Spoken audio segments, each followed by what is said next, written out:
Emosyonal at nangilid ang luha ni Senator Robin Padilla nang magkwento ito tungkol sa pagkakaroon ng sakit na demensya ng kanyang inang si Eva Carino na kilala sa pagiging matatag at matapang noong malakas pa ito.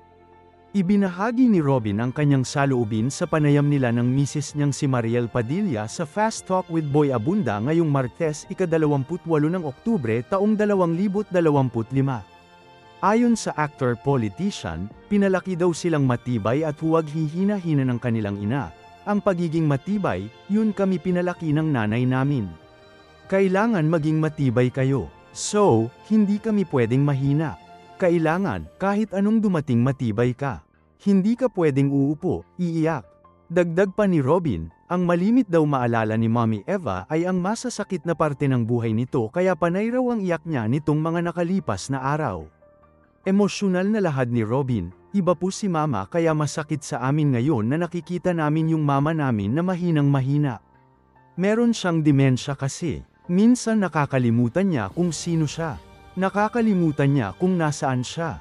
Kaya't kinakantahan na lamang daw nila ito ng mga kantang may good memories katulad ng Maalaala Mo kaya na nakakapagpangiti sa kanyang ina.